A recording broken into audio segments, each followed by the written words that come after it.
Okay, guys, we're good to go. Just want to make sure I'm audible. Mark, you there? Yep, I'm right here. You're fine. Perfect, perfect, perfect. So, hello everyone.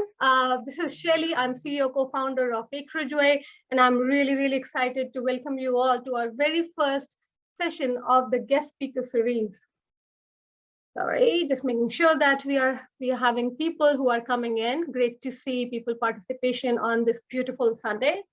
At Acreage, we are always very excited about blockchain and the values of blockchain that brings to especially day-to-day activities and impact of it on the real estate. And we are always educating and talking to people on how AcreageWay is implementing these strategies. For that reason, we have thought of creating this session where we are going to invite industry experts who are going to come and share their wealth of knowledge with us and educate us on the industry trends. We are really blessed to have Mark Ciangelos from Invictus, who's today joining us, and we'll be talking about the world of real estate, crypto, and blockchain. We have so much to talk with him, so we have 4 sessions. Today is the first session where we'll be talking about high level and then going into really details of this topic. I'd like to mention that this series is recorded for people who could not attend, as well as just in case you're not able to attend the whole thing. We are currently live on LinkedIn, so we'll be happy, and in case that is easier way for you to attend, we'll be happy to see you there. If you have any questions, please feel free to put it in the chat. We will be happy to take it towards the end of the session. So welcome, Mark. Really happy to have you here. Would you like to really start with your introduction, and then we can get on the topic? Thank you very much, Shelly. I appreciate the intro. That's very kind. So my name is Mark Angelos. I am the CEO of a marketing consultancy, we'll call it, Invictus Communication. Our specialty is blockchain sales and marketing. However, I come from 27 years of Wall Street capital markets trading, specifically in the algorithmic AI trading side, hedge funds using AI software. And so essentially, I've worked for investment banks, stock exchanges, alternative trading systems. I understand the capital markets, and I'll walk us through today the changes that are going on right now, washing across commercial real estate, the investment opportunities that are arising from blockchain. So if it's okay, Shelly, can I share screen and run through a couple of quick slides? Sure, absolutely. Okay, thank you. What I'm going to do is walk us through some basic slides, folks, and then we'll have a chance for Q&A. We're going to do a high level of what's going on in the industry, what the potential opportunities are for folks out there, and then, of course, any questions you may have. Right now, I'll be sharing a screen real quickly. And tell me if you can see this. Yes, we can see your screen, Mark. Great. So we've referred to it as crypto real estate, but actually it's more specifically tokenized real estate. And what's happening is there's a new version of capital markets occurring in real estate. And so essentially, the background on me, is like I said, Wall Street, real fast. You guys can see where I've worked. These are some real firms, and I won't bore you with me. I'd like to get right to the material. The bottom line is the global real estate market right now is growing. It's, depending on who you ask, between 30 and $200 trillion globally. But this is a bit of a dated slide. I haven't updated it. But the point is the real estate market value right now, the problem we're addressing is liquidity. Real estate is the single largest asset class in the world, right? It's highly illiquid, however, and it has a high barrier of entry, higher than any other market.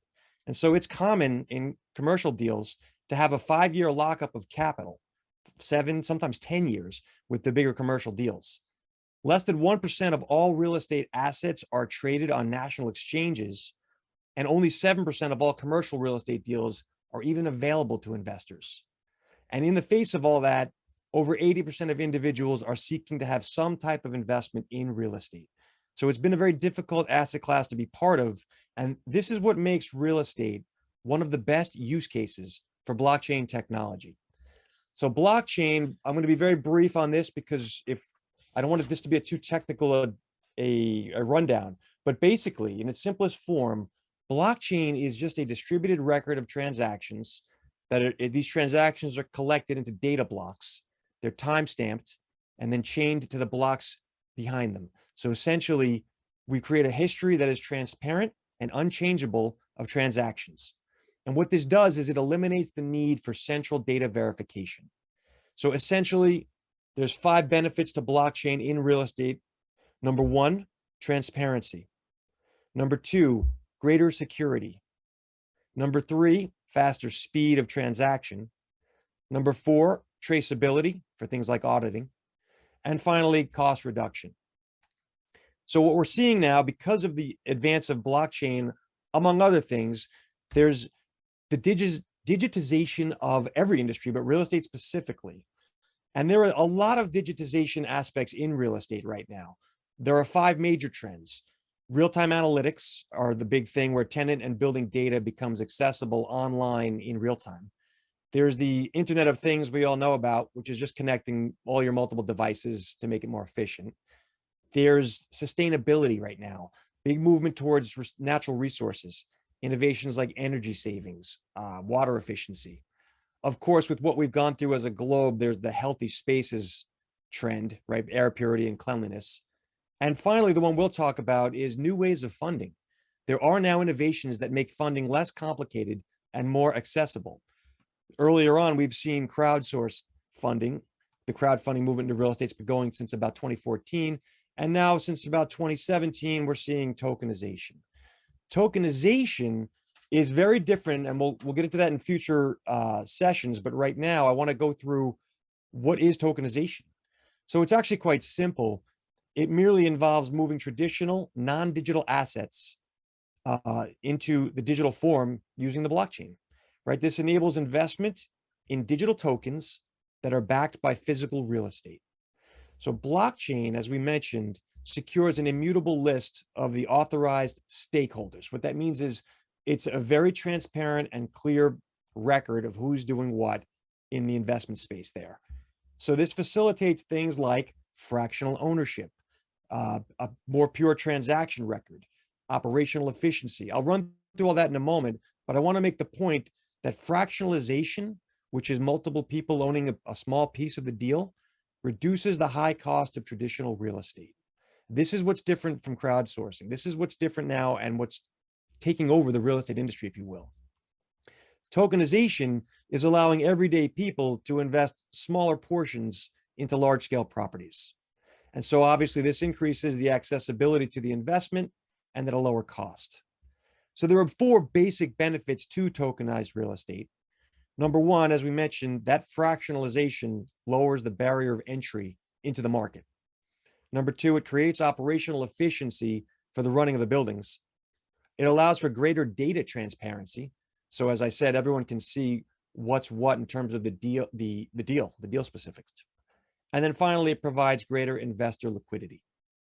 So tokenization through the blockchain is made possible through something called a smart contract. Smart contracts are essentially applications. It's data. Think of it as a computer code program. And what that is a self-executing contract, right? It outlines the terms of the agreement between the buyer and seller. These terms are written into lines of code, and that code is then stored on the decentralized blockchain network. Smart contracts are applications that record the conditions and terms in computer code. That's all it is. And so when all the conditions are met, the contract is activated, and then the asset exchange happens. And so for the real estate sector, smart contracts have some real world implications here. Number 1, bank verifications and middlemen are really no longer required. And number 2, obviously, they then enhance the speed of transaction. They also protect against fraud, and all of this is at a reduced cost. So it's almost a better way of doing the old world is how I would frame it.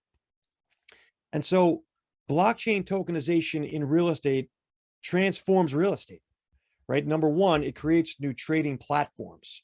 With the existence of these tokens, we're seeing the evolution of an online marketplace and trading platforms around the globe. Number 2, there's no need for intermediaries any longer. As we mentioned, no commission, lower fees, faster movement of funds. This is going to have a great impact on the middleman, if you will, in the real estate business. Number 3, real estate becomes a very liquid asset, right? There's no lengthy closing process anymore. So that means it's easier to buy and sell which makes capital access much quicker. So this creates more liquidity. Number 4, we've mentioned blockchain allows fractional ownership, right? It creates a lower cost of entry into the real estate markets when you don't have to pony up hundreds of thousands of dollars. Number 5, it cuts cost, right? Blockchain, as we mentioned, will eliminate many of the professional services. Think of like escrow, title search. If you don't need to do those anymore, you're not paying for them anymore. And number 6, globalization, right? It is now easier to engage internationally. That's on behalf of both investors and the issuers, right? You can attract investors from overseas through these tokens, and you can issue tokens globally, essentially. This also creates easier compliance. I won't bore you, but the anti-money laundering, KYC of Know Your Customer, there's things like the Office of Foreign Asset Control, OFAC. This is all about fraud. Adherence to all these technical, financial, and regulatory requirements are a lot easier now. And finally, digitization of documents themselves. Through smart contracts, all that documentation, all the paperwork and the mountains that we all used to sign is automated away. And so there's 2 main benefits. I'll summarize this with the benefit to the investor is that greater opportunity, right? You can source deals in a manner you couldn't prior. And the benefit to the issuer is easier real estate operation. Things like managing it, right? Financing it, leasing it. All of this is simplified by the blockchain. And so that leaves us a couple of FYIs I want to bring us to. Number 1, tokens are considered securities. Many people don't realize this. Securities are tightly regulated. I come from the securities industry. The fact that we're doing it in a new manner now is new, but they're still securities. So that means you have to comply with the local regulatory requirements, and these need to be upheld through a licensed organization. Although it's on the blockchain and it is digital, those are both 2 immaterial factors in the eyes of the regulators, right? The digital wrapper is new, but the rules have been established for years. And again, those rules are still based on the physical, non-digital assets. So I cannot stress this enough, because I actually was engaged yesterday on LinkedIn in a conversation around NFT sale of real estate through NFTs. It's just similar, but not the same. Investors must ensure you're dealing with a licensed platform, because you can buy unlicensed things right now. It's not a good idea to do it because the regulators are going to crack down on that. And so digital security is a blockchain-based share of an underlying asset. Don't get lost in the tokens piece is what I'm trying to say. These are actually securities. So that's the basic overview of what I want to walk through over the next few weeks. I'd like to, in the future, go down the road of this is where, how do you tokenize? What's the actual physical thing that's getting tokenized? Is it because it matters for things like cash flow streams and dividend or ownership? You can tokenize debt, you can tokenize equity. A lot of this can be, there's details in here, but I want to do a broad brush painting of what the issues are, frame up the problem, so we know what's happening in the space, what the opportunities and dangers are. Shelley, I'm sure you want to mention a little bit about AcreageWay at this point. I think this is whatever you can share with how you do what you do might be insightful.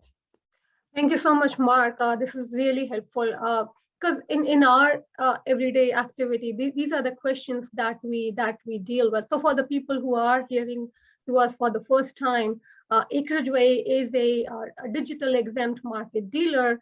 We are authorized to issue the security tokens for the companies that are raising capital and distribute the securities to the investors as of right now in British Columbia, Alberta, Ontario, and Manitoba. The value, and Mark, as you rightly pointed out, right, this is really important to understand the difference between the unregulated market and the regulated market.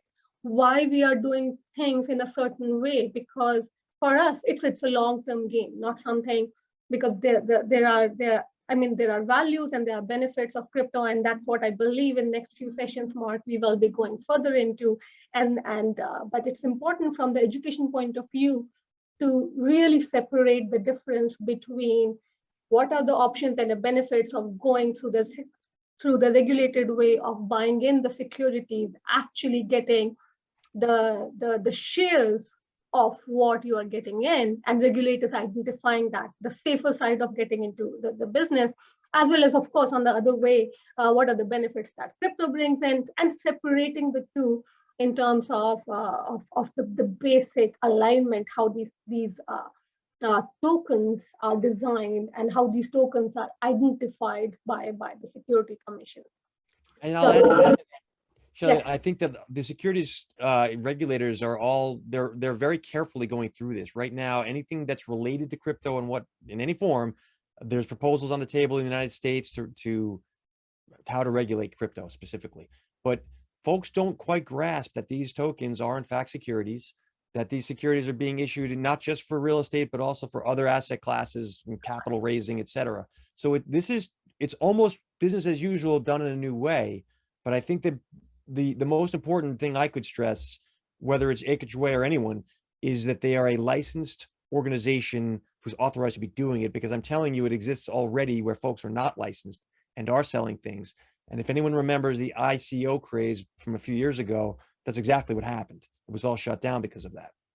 Yeah, no, absolutely, absolutely, and that's where the value brings in, right? And as you rightly mentioned, it's not about creating a new business. This has been happening, but what technology is bringing in is the improvised version and more cleaner version of doing certain things. So, and that's what regulators are looking at it right now very closely.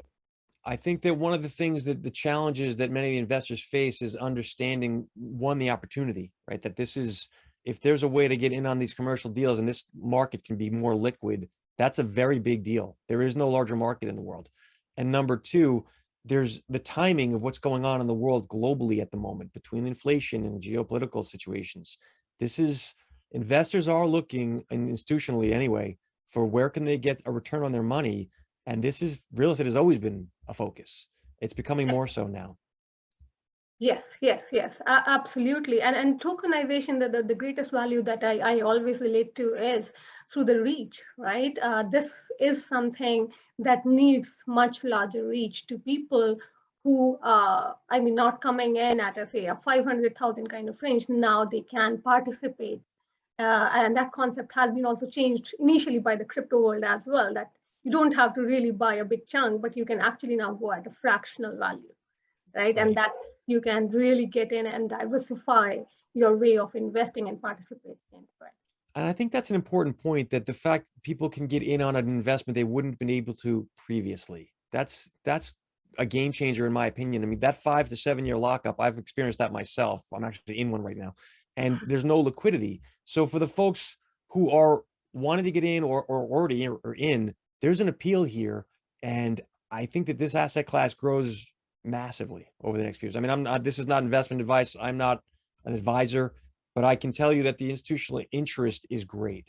And I'm talking at the REIT level, like Wall Street banks. Folks want to get money put into they want deals to get investors to start getting this rolling, because people are understanding it now. So Mark, if I mean, from your experience and what you see in the US market and SEC driven market, what are the trends that you right now see in the US market for us to be aware of? Like, because we are looking at very closely in the Canadian market and how things are happening, but these could be different from what you would be seeing in the US market. So I'll tell you two things. In the United States, the IRS has been very aggressive in pursuing crypto taxation. So that anything related to crypto, they're very quickly making the rules, whether they're formalized or not, around taxes. Crypto is not the same as NFTs. That's more of a Wild West, unregulated space still. But the real estate, because it's crypto related, is a focus and is being carefully monitored for, I won't say impending regulation, but it's on the radar. It's been conversations around it. There's a bit of a tug of war between which groups, which government agencies will be in charge, right? Is crypto asset class based assets, are these things royalties? Are they property? It's not clear yet. But real estate, without question, is a security, and so they're very interested in, what are you securitizing? What piece of the real estate? If it's the distribution of dividends, it's fine. Is it the debt? Is it ownership interest? You can go into things like property access rights. So there's a lot of questions being asked on what's the details of the tokenization. That's where the devil is in the details. And I think that Yeah. in the States, there's a real focus on it because, let's be honest, it's big money, right? Yes. So we'll see No, how no, it develops. no, that is fantastic, and I always love. I mean, this is my favorite point of discussion, because a lot of time, when it comes to securities and the way even the AcreageWay is working, that it's a slower way, because working with regulators. So it's nothing. I mean, we have to understand that regulators will take time in terms of understanding, and so that we start developing things as per what they would like to see, right? So it is always a time taking process. Cryptos have evolved. They bring certain value. Now we need to also understand that how to create a midstream till the time we reach to a certain place where it is regulated, as well as it brings the value that a crypto world can bring in. Another thing I'll mention, Shelley, is the platforms on which these things trade. Right? That's also being tightly regulated. In the States, we call them alternative trading systems, ATSs, but Mhm. they've got a different terminology around the world. It's the same thing. There's the initial issuance, which is the primary market, and then there's the secondary trading, which is where you would go to buy and sell these things. And if I'm not locked into my 5-year lockup, as I mentioned, I want to offload my tokens quickly, I can do that. The platforms on which I do that matter. So those are also being regulated. Anyone that's looking to get involved in the space as an investor should think carefully about who they're engaged with, not just in the issuance, but where they can trade these things. Because that's all of this, it's still being hashed out, but there's no question in my mind, coming out of all the years of Wall Street, there will be tight rules around this, even if there aren't right now, and they're going to be look backs. So the good and bad thing about a blockchain, there's no hiding anything. Fantastic. Mark, so from your experience, where does the NFT stand? There's a whole lot of things going on around the NFT, so much of news around. What is your take on NFTs, and where do you see it going? So I write about this extensively for my business. And unfortunately, people don't quite understand what NFTs can do. Right now, there's an association with digital art, the apes, the llamas, the crypto kitties, all that bit. But that's not really the value of NFTs, in my opinion. NFTs enable utilitarian usage. So, for example, if Tim Hortons wants to do a loyalty rewards program and have a card so you could get a free coffee once a month, all of that can be NFT'd. I can provide my fan base, if you will, or customer group certain benefits and access things that other folks can't have. And the ability to service my specific clientele, I can segment by digital and give them benefits. That's a business game changer that folks haven't grasped yet. They still think it's about a buy and hold to make more money for speculation on art, but that's not really. And NFTs, to be perfectly honest, I mentioned already, they're not as tightly regulated. They're not regulated at all. That frankly, no one knows what they are. Like literally, is it a royalty? Like I said, is it property? These are things where it'll be determined once it's clear what they are, how they'll be valued and how they'll be taxed and how they'll be regulated. Right now in the United States, is this the purview of the SEC, Securities Exchange Commission? Is it the commodities folks? Is it the tax folks? Like there's a little bit of a back and forth in Washington, D.C. as to who's in charge of this right now. And so you're getting a bit of double speak. The SEC at the moment, Chair Gensler, who's in charge of it, has been very cautious, but then some of his key personnel, the other commissioners, have been very welcoming of it. So I think that there's a bit of a wait and see approach, let the markets hash it out for all of these securities, but NFTs especially. They've been very light in commenting on what they should or shouldn't be. As a result, you're getting a bit of a mania, right? There's no question there's a bit of a run up in NFTs. Folks are issuing them. Anyone considering issuing an NFT, in my opinion, that's a business. You're launching a company because you need to continually add value to what these NFTs will deliver to the buyers. But on the corporate side, I do think NFTs will develop. I think they become the future of benefits for your fan base / audience or customer group. And I think that companies are starting to realize this. Yes, absolutely. I think NFT holds a lot of value, and it comes to when it comes to assets like this. So, and one more question, because now we are talking about NFT, that the newer craze has also come about real worlds, right? So there's so much going on, and with the companies that getting into the real world space. What's your comment on that? So it depends. When you say, like, reframe the question if you don't mind, Shelley, because I'm not sure I understand the angle of approach. Yes, so real world is, we said, right now many companies who are into real estate and into the metaverse concept. So they've come up with this Yeah, uh, the uh, metaverse. the concept of real verse, where you're talking about the real estate as well as creating the metaverse. So So here's my thoughts. The Decentraland and Sandbox are the two biggies, obviously. And I think that there's a bit of a debate right now. There's not one metaverse. Let's start with that. There's multiple metaverses. And so where you buy your property, your digital property, matters. And it may at some point be linked together, but at the moment it's not. And there are venture capital funds out of Silicon Valley making very large purchases in these platforms. I think it's a little early. You are seeing last week or 2 weeks ago, JP Morgan had put their little lobby together. There was a metaverse protest against Samsung in the metaverse a couple of days ago. It's happening, but it's going to be a slow go. I don't know folks that are just hanging out in the metaverse all day right now. And until that happens, I'd be cautious. That being said, there's no question that folks want to have a metaverse type of a situation. And who ends up, where does it centralize is the question. So real estate in the metaverse, it's interesting. It's something to keep an eye on. I don't think it's definitely not what we're talking about here. It's not a real world investment at the moment. It's more speculation. yeah, definitely. It's interesting to see where it goes. So Mark, really interesting conversation, and we have to get deeper into, and there's so much of more things that we would like to discuss with you. With the interest of time, I would like to ask any of our viewers who'd like to post any questions, and if there's anything that we can pick it up. If we are not able to address in today's session, feel free to reach out to myself. My team will be posting the details of our contact. So please reach out to us, myself, or directly to Mark. We'll be happy to take that. And in our next sessions, we will make sure that we capture the things that you would like to listen to. Yeah. Great. It's been a pleasure. Thank you very much for having me, Shelley. And I'm honored, and I wish you luck. I think this is an interesting space that you're in, and it's going to definitely be developing. Thank you so much, Mark, and really appreciate your time. This is very interesting. Cheers. Yeah. Thank you, everyone. We'll see you next week.